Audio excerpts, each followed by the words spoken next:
Well, welcome everyone to this session on scaling up support to independent media. Let me introduce myself. I'm James Dean. I'm the co-founder with Nishant Lalwani of Luminate of the International Fund for Public Interest Media. I'm actually here representing Sheetal Vyas, who is the CEO of the International Fund, who is unfortunately off ill at the moment.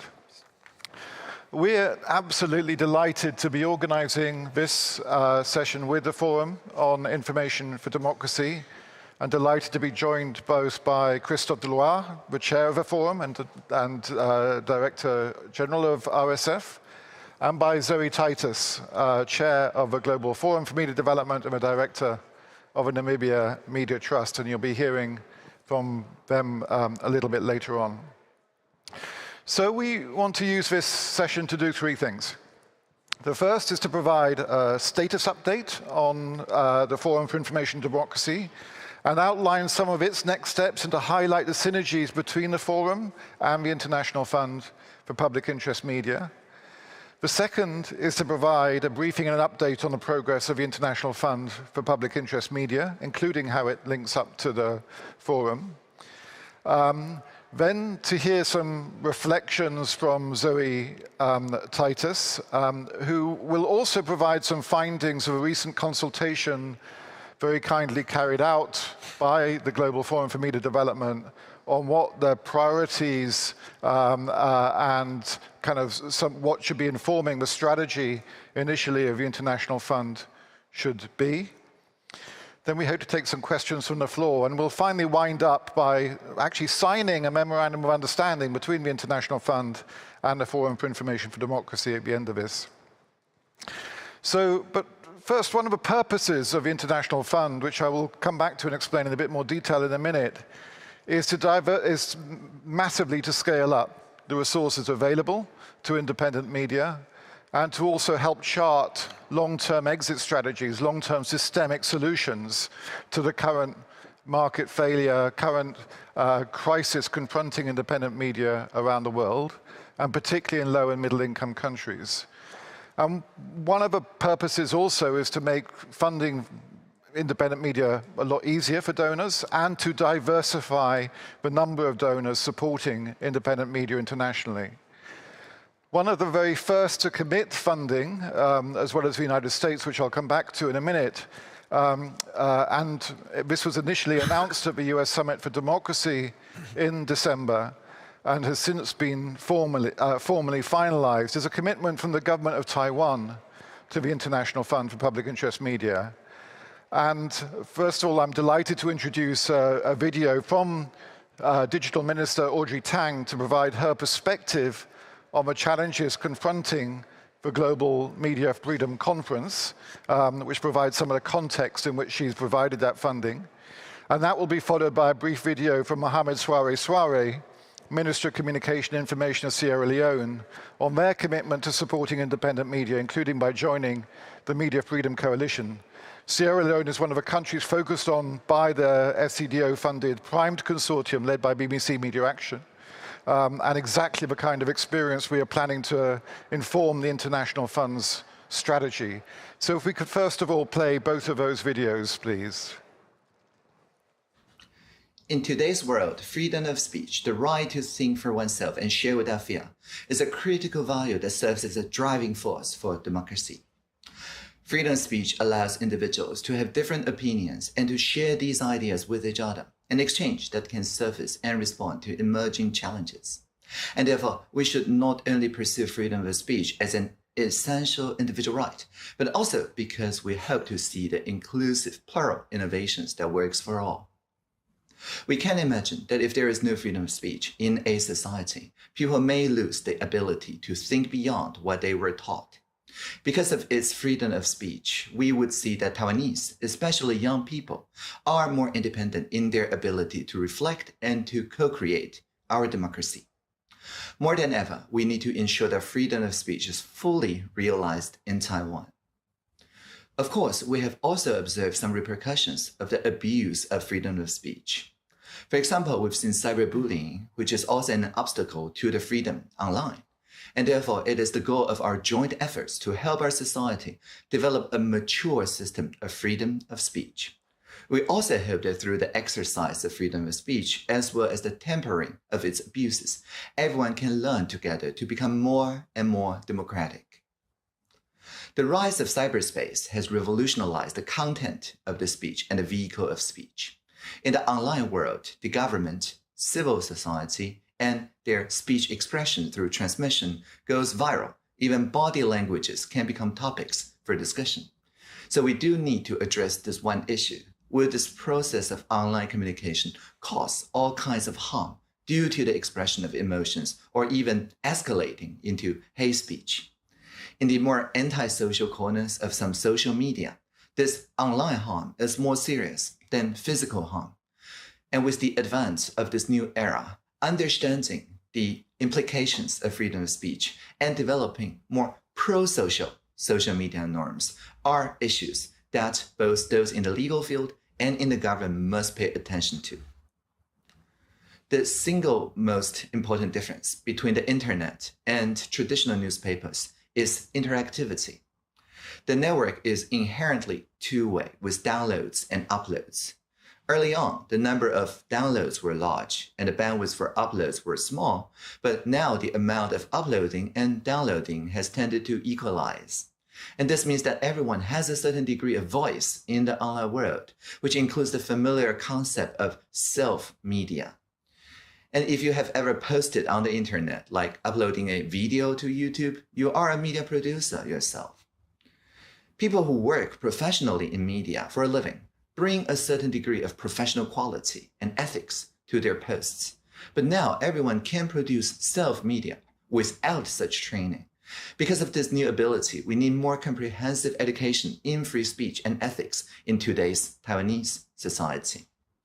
Through the Forward-Looking Infrastructure Act of the Executive Yuan, we have made great efforts in digital infrastructure to implement access to broadband as a human right and to empower media competence in our curriculums. As this right represents equal participation and also resource sharing in society, we wish to do better and better in this regard.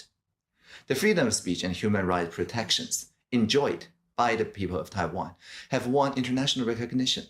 According to the People Power Under Attack report by Civicus, we have once again been named the only country in the Asia Pacific with a completely open civic space for 3 consecutive years. And in the 2021 World Press Freedom Index published by Reporters Without Borders, Taiwan maintains its 43rd position. It's hailed as one of the Asia Pacific models for press freedom. And according to the Freedom in the World 2021 report released by the American NGO Freedom House, Taiwan is ranked 2nd among Asian countries with a high score of 94, only behind Japan.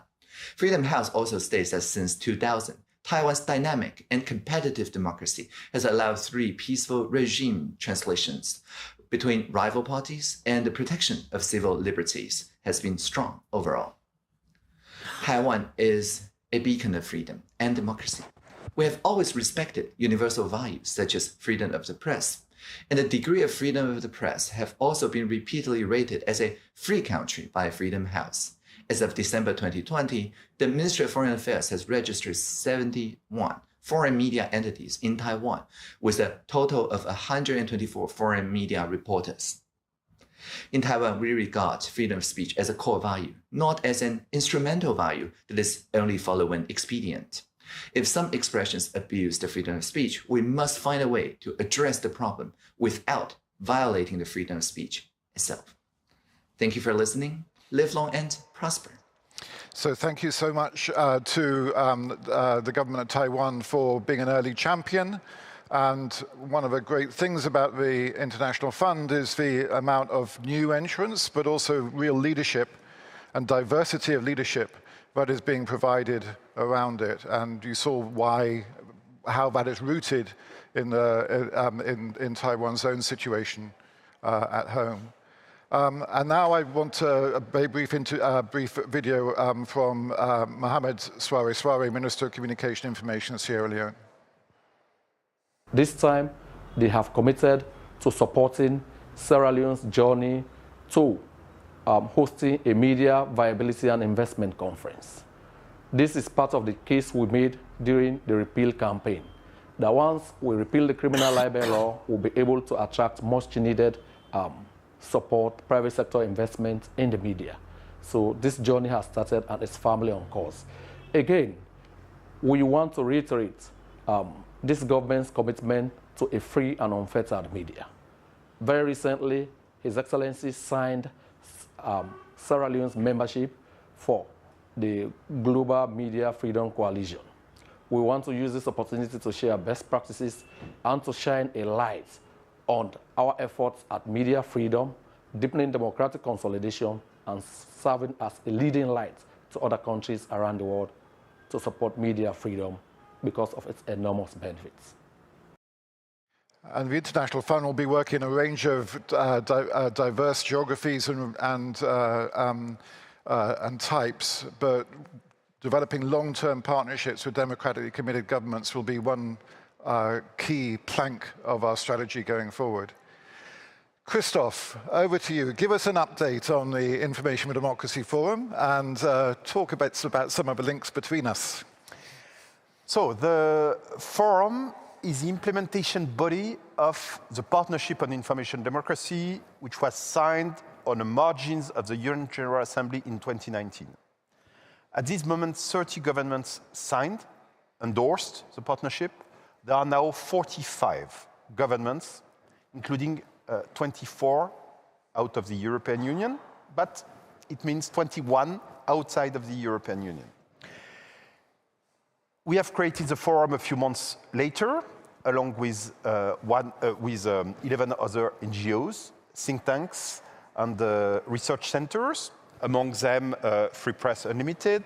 We have here Leon Willems, who is one of the board members of the forum. And we have launched first working groups to produce recommendations. And we have, in fact, produced two frameworks of recommendations. One, how to end infodemics. It was co-chaired by Maria Ressa and Mariette Schaake, but Maria Ressa is one of the links between the fund and the forum. And another one for New Deal for journalism. And maybe we will get back to this concept of New Deal for journalism, which is also something which is really plugged with the fund. And we more recently launched a prefiguration process of an observatory on information democracy to be a sort of equivalent of what the IPCC is for climate change. So just to summarize, we launched something which is quite similar to the climate change process, but for the information chaos, with equivalencies of conferences of parties, annual summits. The first one took place in September in New York City. Next ones will take place every year. The equivalent of the IPCC, commitments from governments, and this is about imposing democratic safeguards in the digital space. And we will launch soon to another working group on the responsibility regimes for social media accounts. So that's about the forum itself. So we met 2.5 years ago, I think, something like that in Paris. And there was a lot of really big ideas. That we're trying to do some very big, ambitious things. Many people are, but these are two of them. The International Fund and the Forum. And what we're trying to do here through this session and through the Memorandum of Understanding is to clarify and to state a real statement of intent that there's tremendous collaboration happening at the moment. These are a lot of big initiatives happening, but we're trying to make sure that they're as synergistic and complementary and collaborative as possible. And we're just delighted that that's happening. Yeah, and I don't know if you want to say anything more about that. We'll come to that in a minute on the actual MOU. Great. Sorry, this is a bit up and down here, and I'm trying to do two things. And Zoe, I'm going to come to you in just a minute, if that's okay. But first of all, I wanted to provide more of an update on the International Fund for public interest media, if that's all right. If we can have a PowerPoint presentation, please, first of all.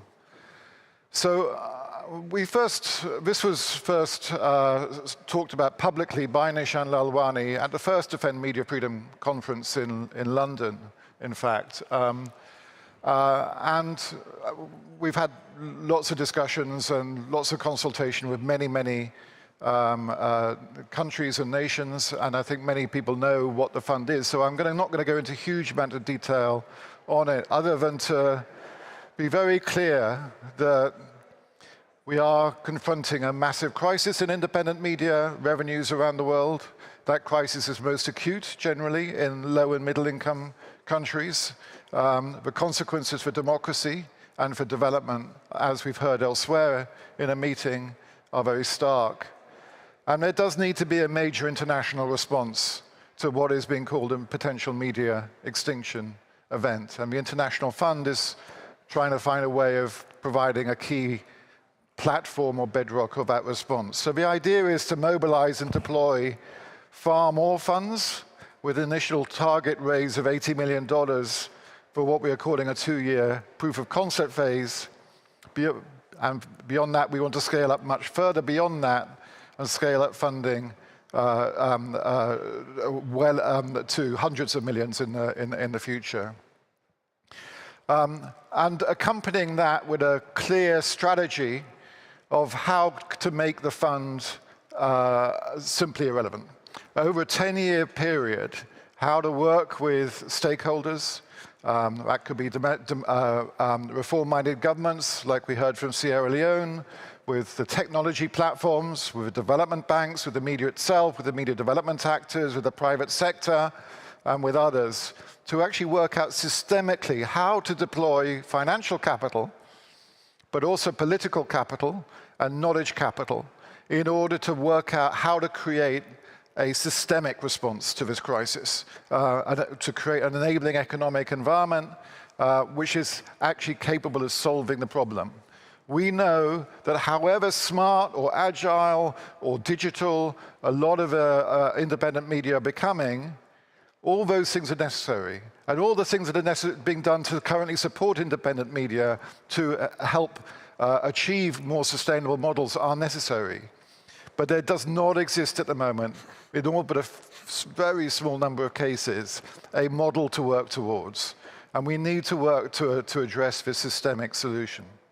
So mobilizing funds and deploying them, massively working systemically to address the underlying causes of this issue, making it much easier for donors to support independent media. We've heard in other panels here how donors find it difficult, it's political, it's risky, and particularly when you're talking about funding that's actually going to specific organizations and deciding which organizations to support, which organization not to support, really reducing and making it much simpler by providing support to an international fund, in addition to what donors are already doing to this area.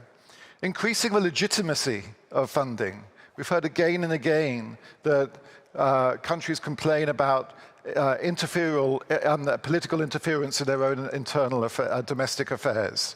The governance and structure of governance around the fund is designed to make that criticism, it won't escape it, but to mitigate it, to make it a bit more difficult of a genuinely international independent fund, largely governed by journalists and other experts who understand fund management, to make that the legitimacy of funding a much easier area. So if we can go to the next slide, please. Oh, I've got the clicker, so I'm sorry. Thank you. So I want to talk a bit about sort of where we are at, and if you like, where some of this came from. So we've been fortunate in attracting a huge amount of political energy and support from the fund right from the outset. And I want to pay tribute, first of all, to former President, His Excellency John Kufuor, former President of Ghana, who wrote the foreword to the 40,000-word feasibility study that we published almost 2 years ago now, which provides a kind of fundamental bedrock of the understanding of what the fund is designed to do. And he did that because of, this is what he felt, authoritarianism is once again stalking our continent and elsewhere. We need good journalists to filter fact from fiction and to report accurately, fairly, and freely so people can make informed democratic decisions. For the sake of democracy, for our future prosperity, and for our citizens' ability to forge our own destinies, we urgently need a fresh strategy and institutions to protect and advance a free media. And that vision, particularly that vision of citizens' ability to forge their own destinies, we are witnessing an emptying out of a public sphere in many countries. The media system is collapsing. The basis for democratic debate is platforms over which societies and governments have absolutely no influence. If there is going to be a capacity for self-determination in the future, there needs to be a functioning public sphere. And for the functioning public sphere, there needs to be the existence of an independent media. And that is massively threatened at the moment. And these are the reasons why His Excellency decided to support this initiative. Last year, UN Secretary General Antonio Guterres hosted this event. How do we prevent the pandemic becoming a media extinction event? We all know about the underlying trends of the migration of advertising away from media towards the platforms. But COVID has massively overlaid that existing chronic crisis with an acute one. And that's why he lent his support to the creation of an international fund, saying the international community can chart a path towards a new era of sustainable public interest journalism while helping to restore trust across societies. I urge member states, donors, and other stakeholders to support this vital new endeavor. And just last December, President Biden, in front of 110 world leaders, made this announcement of the US's support for the International Fund. Again, saying a free and independent media is the bedrock of democracy. It's how publics stay informed and how governments are held accountable.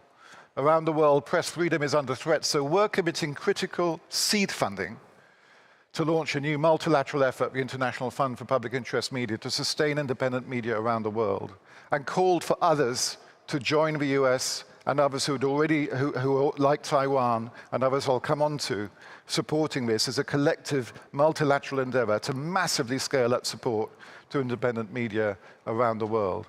And the US support, which is up to $30 billion, is seed funding. It's designed to mobilize other funding to come into this area. And just this week, we received President Macron also spoke at the Democracy Summit, committing his support for the International Fund for Public Interest Media, and just this week wrote to us saying, I'm in favor of France providing financial support to the fund, and will also be happy to call on those other nations part of the Partnership on Information Democracy to support the fund. And this is a difficult time for multilateralism. It's a difficult time for international cooperation. But this is an issue around which all democracy-supporting nations can come together in a collective endeavor, in shared endeavor, and overcome some of the differences that are tending to characterize the multilateral system at the moment. And really, media, we know, is on the front line in resisting authoritarianism. It's on the front line of protecting democracy. We are in big trouble. We are losing the battle against the authoritarians at the moment. And there really is a great deal of increasing political energy around shared endeavor, not just one-off activities, not short-term activities, not bilateral activities, but a multilateral coordinated response to the crisis. So let me give you a quick example of just one illustration of why we need why this is actually how this plays out in practice. And I'm grateful to my colleague Khadija Patel, former editor-in-chief of the South African Mail and Guardian, and head of programs at the International Fund at the moment. This is from Omdia, and this is advertising revenue over the last decade. It speaks for itself. Print media, which is effectively a proxy almost for independent journalism at the moment, obviously there's television and radio too, has suffered catastrophic losses throughout over a decade, not just during the pandemic, but over the decade. Absolutely existential crisis of where to resource, where to get revenues. And Khadija is very powerful as editor, in her testimony as editor, saying a lot of her job was simply managing restructuring after restructuring after restructuring, cutting back on journalism, cutting back on journalism, cutting back on journalism, because the business model simply was more and more difficult to sustain. And this is what donor funding during that period also looked like to supporting independent media in South Africa. Similarly, absolutely plummeting. So we talk a lot in this conference about this 0.3% of development assistance going to independent media, something I've been working on for about 10, 20 years. But actually that masks huge discrepancies. Most of it's provided by a tiny number of countries. And a lot of it is actually reducing pretty catastrophically at the same time as revenues are also decreasing. This is a problem, as I'll restate in a minute, of money. And so why does this matter in the context of South Africa? Well, we've heard today about whether media should be a bigger priority than climate, whether it should be a bigger priority than COVID or the COVID recovery. Well, it's a category error. In South Africa, the entire state was nearly captured. And the reason it wasn't captured was for lots of different reasons: an independent judiciary, political action, civil society. But a big reason was journalism. News media has been a bulwark throughout of South Africa's democracy. It's consistently played the role of watchdog, alerting the South African public to the misuse of public funds and unkept government promises. Investigative journalism in particular has been an especially prized asset of the media ecosystem. But the years under President Zuma, the country's fourth president, proved particularly telling on the value of the news media. And particularly the exposure of investigative journalism in the terms of the Gupta leaks, and indeed how independent media, which was outside of a Gupta-owned news media. All this time they were doing this, market conditions, as you could see, were weakening. Print circulation was shrinking, advertisers were migrating to the platforms, but the journalism did continue. In 2017, the Daily Maverick, Amabagani, and News 24 released a trove of leaked emails sent among members of the Gupta family, their lieutenants, and high-ranking officials in government. It pointed out the extent of state capture. What came to be known as the Gupta leaks culminated in the establishment of a commission of inquiry into state capture. Last year, following repeated refusals to testify before the commission, former President Zuma was sent to prison, once more illustrating the value of upholding the independence of media and the judiciary in a democracy. What would have happened if the media didn't exist? If it had gone extinct? If it simply was not there any longer? What would be the basis of development action in South Africa or any other country that's gone through the same kind of experience? And that is the situation we're beginning to be confronted with. And it's also true to say that nearly all of that journalism that I've just highlighted was donor funded. Khadija says much of the best journalism done in South Africa is actually donor funded media. Because when it's donor funded, it can act in the public interest, and it doesn't only, and is not beset by these constant headaches of actually how to sustain any kind of journalism at all. So that's South Africa. And finally, on a bigger picture, we know this: total advertising to independent media worldwide is absolutely plummeting. We've had the impact of COVID on journalism. This is from a Journalism in a Pandemic project. revenue declines, 25 to 50% of those who reported on their finances, 38% of those who reported on their finances reported 25 to 50% declines in revenue. 27%, almost 40%, more than 50%, and 17% more than 75%. Now, that was in COVID, and things have got slightly better since then. But these are catastrophic numbers on top of the crisis we're already confronting. So that's what we need an international fund. And right now, we're in the business of kind of working out what the strategy of a fund and the priorities of the fund should be. And so I wanted to ask Zoe to talk from a perspective of the Namibia Media Trust, but also from a point of view of the Global Forum for Media Development, on the consultation exercise you carried out. Also, I should say that the Namibia Media Trust, which provides an amazing model, by the way, I think, for independent journalism in the 21st century, a non-profit model, and was extremely invaluable in helping us with the feasibility study. But Zoe, I'll hand over to you.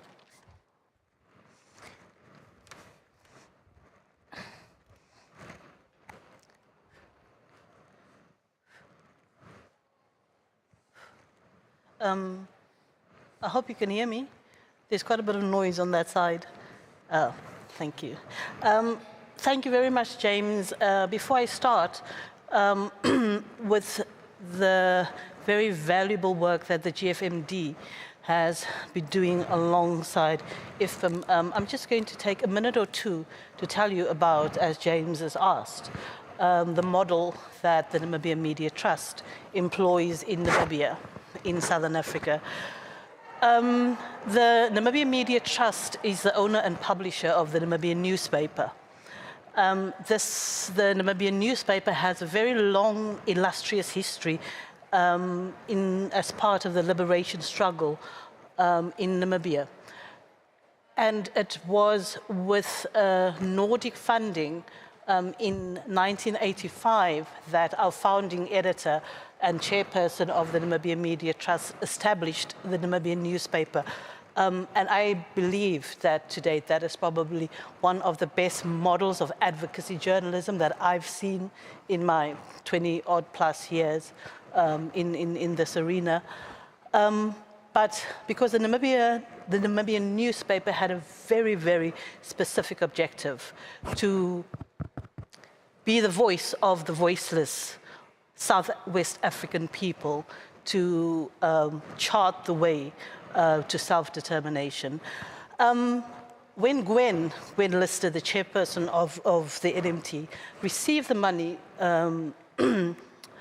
in 1985, she made a specific decision at that time to start up a non-profit trust, because it was her understanding that she should not be a shareholder and make profit, personal profit, from donor investment. And this has been, and this was also part of her mission to ensure and safeguard the independence of the Namibian. It has stood us in good stead, especially post-independence, because the Namibian stance did not change after independence. It continued to be the critical voice that it was before. This time, it had a different kind of, let's say, challenge that it had to deal with, and that was assisting the Namibian people post-independence with an even bigger challenge, that of economic liberation, and the excesses and corruption that Namibians are being confronted with. So that, in a nutshell, is the non-profit model that the Namibia Media Trust is implementing. And James, to get to the crux of the matter in terms of the relationship between the Global Forum for Media Development and IFM. Many of these conversations that we've been having today in Tallinn started as far back as 2019 at the Confronting the Crisis in Independent Media, Strategic Approaches for International Donors. That was a meeting held in France, organized at the time by CIMA and CEDA. At that time, GFMD presented a study where our members and partners emphasized that although donor understanding of the sector had improved in recent years, including a shift away from the instrumentalization of media to achieve other developmental goals, there was still a concern that most journalism support and media development organizations, in terms of the study about 79%, operate on short funding cycles of up to 2 years, with most relying on programmatic funding. So based on the results of the study, amongst others, GFMD and its members have advised for greater core support, capacity building, flexible and longer-term funding for the sector. The GFMD membership has also called on the international donor community to demonstrate high-level political will and engage in concerted action to respond to the global crisis in news, media, and journalism. 3 years later, here we are today in Tallinn, participating in this third Media Freedom Conference, witnessing exactly that. The 2019 meeting I referred to earlier also recommended the creation of a help desk on media support, an idea that after 2 years of collaborative efforts led to the establishment of GFMD Impact. So this morning's deliberations once again prove that this mechanism of cooperation between donors, implementers, beneficiaries, and academia is needed. Guidelines for donors were among the recommendations, and we have just heard earlier again today about a collaborative process that is aiming to draft principles for effective media development. Among other jointly supported projects that were suggested then was a call to donors and funders to explore the possibility of a global fund for media development. The proposal to set up a new fund has prompted an enormous amount of attention, one that has quickly gained momentum and interest in the sector. Overall, there was a general agreement that the creation of the fund or similar mechanism to help address the threats and challenges faced by journalism and independent media is critical. And at the same time, many in our community have said that the devil is in the details. And in GFMD stakeholder consultation on establishing this fund for public media, IFPM, since 2019, various alternative ideas or critiques have been taken as input in a process to further refine the role, the structure, the size, and the scope of the fund, and many were reflected in the feasibility study that James referred to earlier, and later proposed governance and structure of the fund. One of the main recommendations was to build the constituency for this initiative and get feedback consistently from them. Overall, the consulted respondents agreed that the details around establishment of an international fund need more research, consultation, and discussion, and that is the role that the GFMD has been playing. The IFPM team has done numerous rounds of consultations, listening even when there were critiques and suspicions. Most recently, in November last year, IFPM approached the GFMD in the context of our impact initiative to conduct a follow-up survey of its members, partners, and interested stakeholders to help inform the fund's priorities during its initial phase. Some of the responses illustrate the state of affairs in our journalism and media world. The survey findings, which we will be publishing later this month, and I don't want to preempt that report, and additional comments reveal a number of clear trends as well as certain ambiguities, I'd say, among survey participants. So please allow me to take you through some of the findings, and I've listed them very briefly. Firstly, emergency core support for independent media or journalism organizations at risk of closure or significant downsizing emerges as a leading preference, with nearly half of the 173 respondents, that's about, well, 46%, ranking emergency core support as their top priority for the fund in its first 2 years. Though some respondents cautioned that emergency support already exists, they also noted that core support is less available. There's less clarity, however, around a second priority between core restricted support or to well-established independent media or journalism organizations, and startup funding for new independent media or journalism organizations or projects. Then, preferences amongst the options for disbursing funding reflected a need to balance the overriding principle of independence with the importance of localized knowledge. So some respondents most commonly preferred that the funds seek to disburse funding in the short term through an open call managed by the fund, when taken together with the first and second priority, disbursing funding in partnership with national and regional media development organizations emerged as a secondary preference. We found that respondents remained mixed in their prioritization between authoritarian regimes, weak democracies, and hybrid regimes, with authoritarian regimes emerging as both a high and low priority. So these are some of the ambiguities that we spoke about. The likelihood of impact, as well as the potential to influence others, appears to, as the driving factor behind prioritization. There is strong consensus that editorial independence and transparent ownership should be the most important criteria for determining whether to support an organization. Respondents also were highly open to suggesting specific institutions for support, more than 85% in fact, with many in the position to recommend up to 20. Some, however, would prefer to see an open call, and they cautioned about the importance of secure communication channels and would like to see more information first. Respondents tended to agree that the fund should prioritize a 2-year funding horizon. Taken together with a preference for emergency funding, it may be that respondents would like to consider emergency funding as mid-term, not short-term assistance. So there are some of these ambiguities that require greater clarification, but as was also indicated by James, this is still an ongoing consultation. Importantly,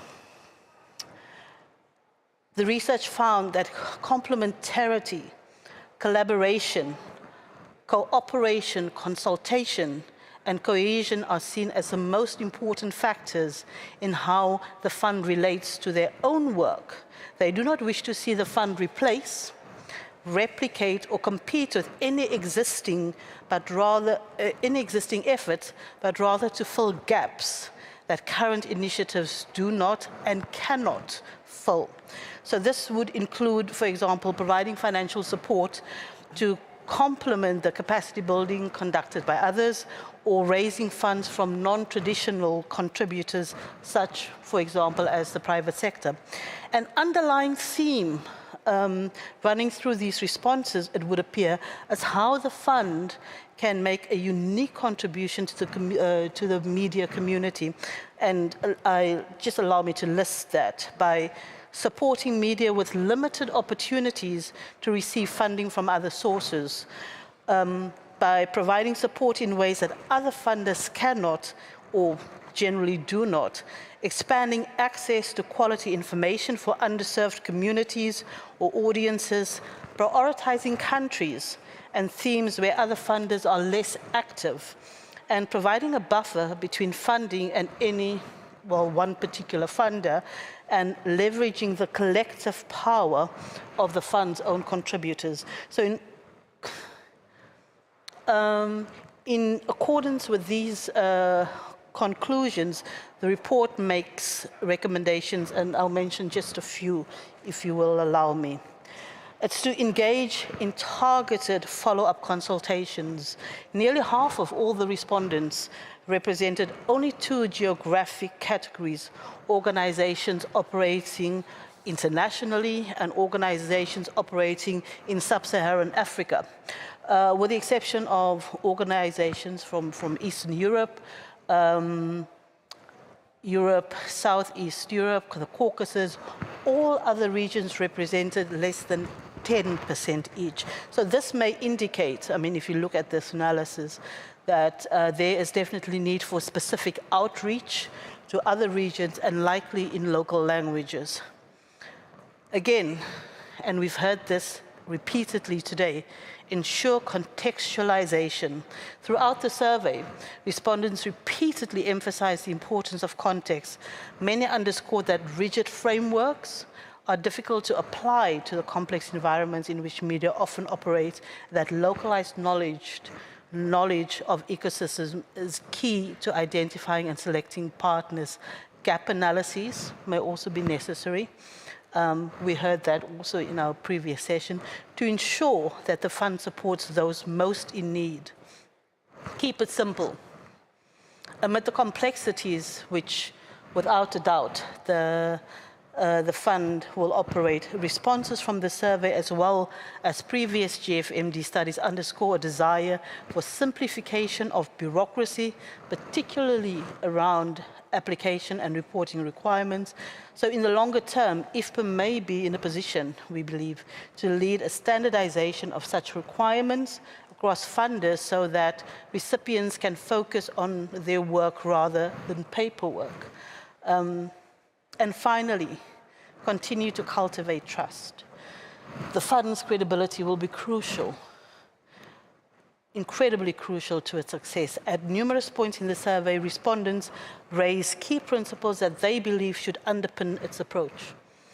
These include transparency in decision-making, regular consultation and information sharing, an express do no harm policy, and dedicated security practices to protect contacts and partners at risk. As mentioned before, the report will be released later this month. We are particularly pleased to be part of this process and confident that it will attract a great level of interest. Thank you, James. Zoe, that is just fantastic. That is just brilliant. Wonderful, wonderful insight. Thank you to all the Global Forum for Media Development survey respondents and to you for summarizing that. And we're going to, with my colleagues and Khadija, who's leading the fund design process, take that away and really pay huge amounts of attention to that. I mean, I should say that we're managing a great deal of uncertainty at the moment. We have funding already committed. The number of donors is growing all the time. Delighted to hear Switzerland add their name to the list of donors supporting the fund today. And thank you to them too. We're talking to about 15 governments at the moment, including the EU and others like it, for support often at a very high level as well as at an official level. So we're very, very confident about mobilizing the resources we need, but quite when those resources are going to come in, we're urging people to act as soon governments to act as soon as possible, because these processes are not quick, and the crisis has been going on for a long time now, and it requires an urgent response. We're also obviously talking to the technology platforms and other philanthropies not currently supporting independent media and private sector organizations too. So the prognosis looks very positive. So let me just pause. We started a bit late and we need to sign this, but just I think we've got time for a couple of questions, not just for the fund, but for anything we've heard from Zoe, from Christoph, or whatever that we've heard. Just so if there's a couple of questions, it's not easy to see. Yes. Could you introduce yourself? Sorry. So my name is Cecilia Rudström-Ruin. I'm ambassador for human rights, democracy and the rule of law in the Ministry for Foreign Affairs in Stockholm. So rather than asking a question, I just wanted to applaud the work you are doing. Sweden has been a leading donor for many years in the field of media and media strengthening free media. However, we also share the real sense of urgency. We saw that 2019 was mentioned here. This is when Sweden launched a Drive for Democracy initiative as a comprehensive initiative in our foreign policy, with a particular focus also on strengthening further our support to human rights, democracy and media freedom. And we see that the pandemic amplified everything. Just keeping track of what is happening is challenging in itself. And you, I think, presented very important information.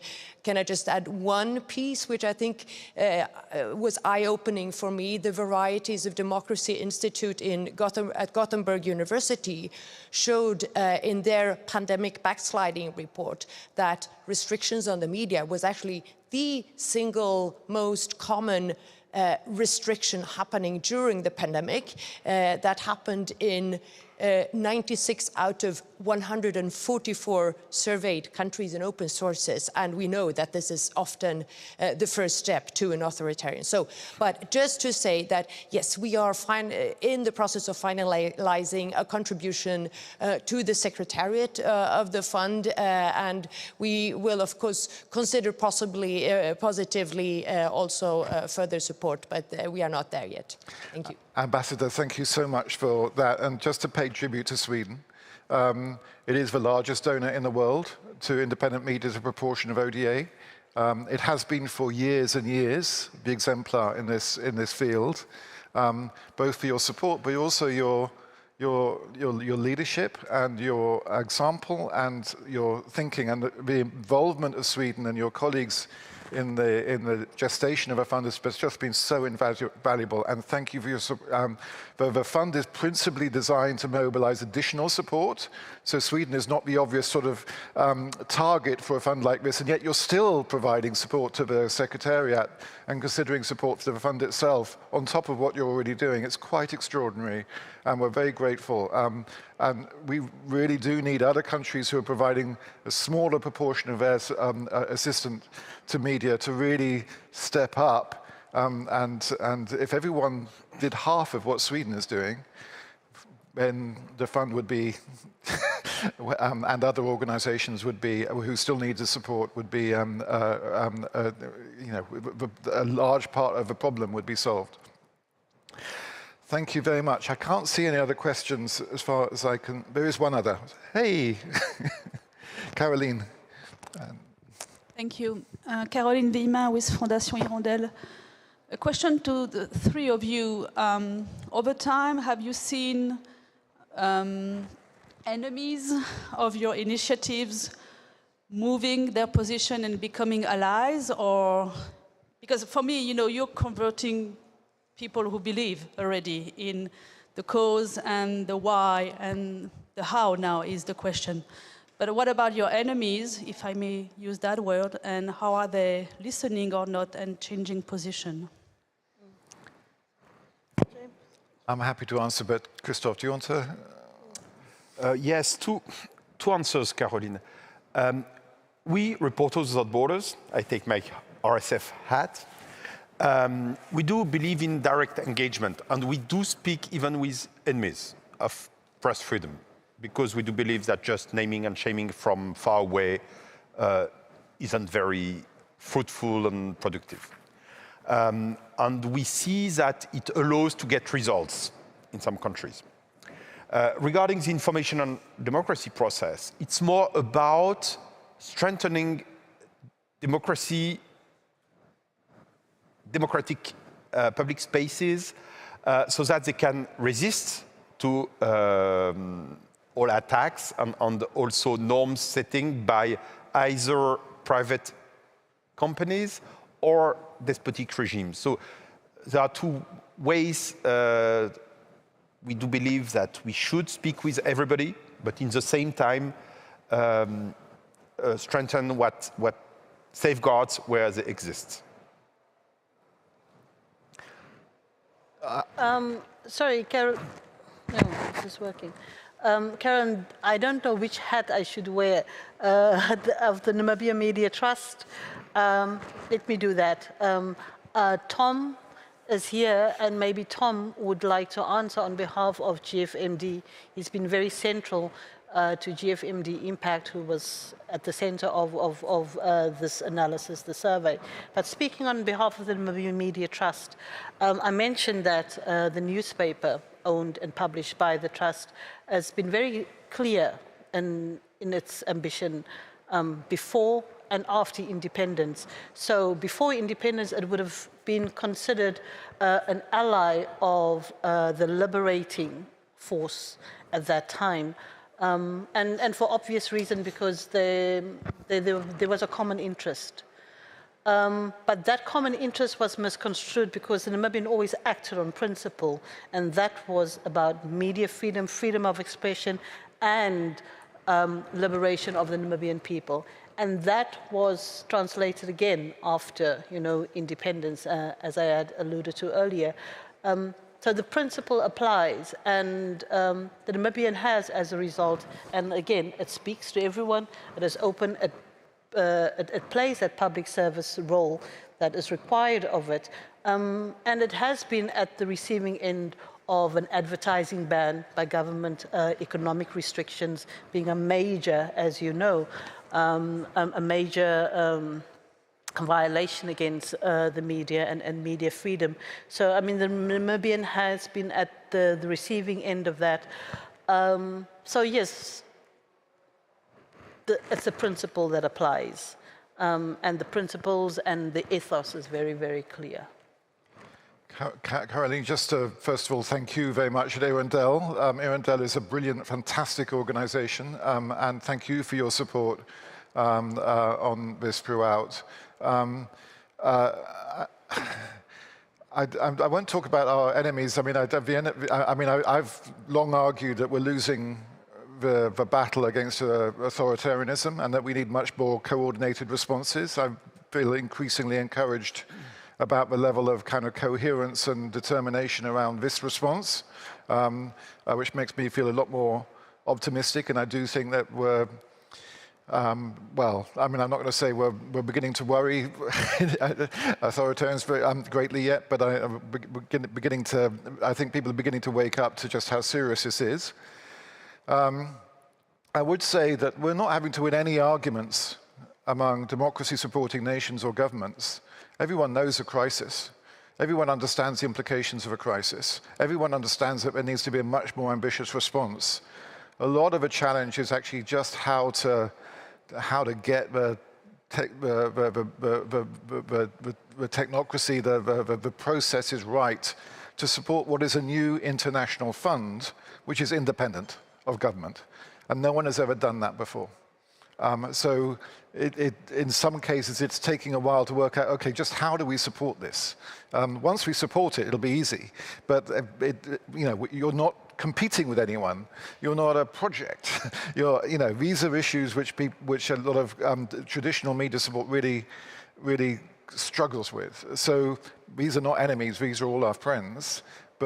And we're getting a tremendous amount of supportive engagement across the board at a political level, even at a technical, official level. But some of these issues are not always easy to work through. Thank you very much, everyone. There is, okay, one more very quick question, but we may not have time to answer it because I know we're running over and we need to sign a document. We did start late, though. Apologies. It's Sally Ann Wilson, the CEO of Public Media Alliance. Can you quickly, and it's a very complex issue, I know, explain how the fund will intersect with public media worldwide? And we know, we're not naive, that is under very great threat, the state capture everywhere in the world of public media. But national public media is established. And is there a possibility that the fund could undermine that in some cases? I don't think there's a possibility it will undermine it. I think the challenge for us is how much the fund invests in what will be, what I would put in a feasibility study as being high-risk, high-reward strategies of how to reform state broadcasters or public service broadcasters. I did do a whole publication actually for BBC Media Action on the potential for public subsidy this area. This is a big area one of the areas that the fund will be looking at and partnering with democratically committed governments. But this is not off the table, but the the initial priority will certainly be on commercial or other media. But this is exactly the conversation we're constantly got huge ears, everyone. And please come and talk to me afterwards, anyone, about this. Say what you think we should be doing or not doing, and please we're in the stage of fund design right now. Thank you, everyone. We're now going to sign a memorandum of understanding between RSF, the Information for Democracy Forum, and the International Fund. And within that, this will be a public document, but it's about working together much more closely on global advocacy, including the forum's New Deal for Journalism, which was an absolutely amazing template and effectively manifesto of what needed to happen in this area. And it includes the fund as a solution to increasing levels of global development aid for media. The fund will be using the Journalism Trust Initiative, developed by RSF and partners as a key due diligence mechanism to inform and guide its decisions as to which media organizations it will support in low and middle income countries. It's not the only one, but it's an absolutely key one that we will be definitely using. And the RSF index remains our kind of guiding star on how to work out. For example, the governance structure has on its advisory council the top performing governments according to the RSF index in each region to sit on the advisory council of the fund. That's just one of many areas in which we're working together. I'm conscious that time is tight. Christoph, do say a couple more words, if you like, and then we'll sign this document. Well, just to say that we are really glad, honored, satisfied to see that the tools that we developed, the frameworks which we developed, the concept, information democracy process is a framework. The New Deal for Journalism is a concept on the project, on the call. The World Press Freedom Index is a tool. So is JTI, a market solution. And if it can be useful for this important initiative, which is the International Fund, and it will crystallize with this MOU, we are really glad to do this with you. Thank you very much. And we are looking for the headquarters of the fund. And Camille is going to join us as the head of a forum at the moment. And we're going to do this complicated signing ceremony. Yeah. Thank you very much. Do take photos of this historic event. Thank you very much for coming, everyone. I realize we're over time. Zoe, thank you very much. Thank you. Yeah. There we go.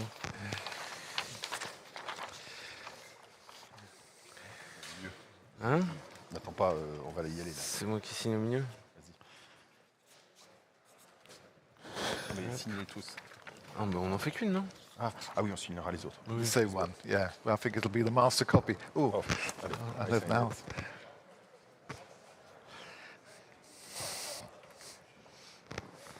How exciting. Content de faire un partenariat avec vous. Thank you. This is all scenography. Thank you, everyone. Non, tu veux pas qu'on fasse une photo? Can we have a picture by... We have an official photographer. Christophe? Come here. Okay. Non, mais pas devant le pupitre. Okay. Allez, voilà.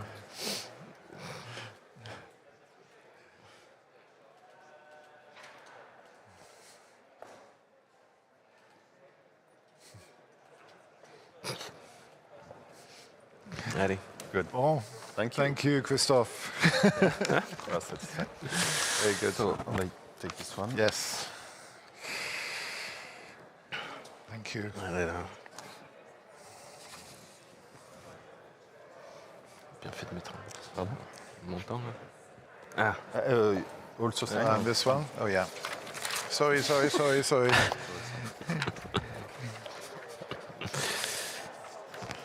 Okay, Camille, up to you. C'est moi qui finis. This is quite fun, actually. You have the microphone, you know. This is a moment when you make jokes. No, Allez, une pour toi.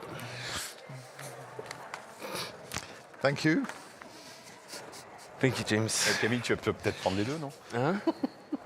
Faut pas que je reparte avec la mienne. C'est la tienne, hein, c'est RSF. C'est pas le forum. Yes, we know.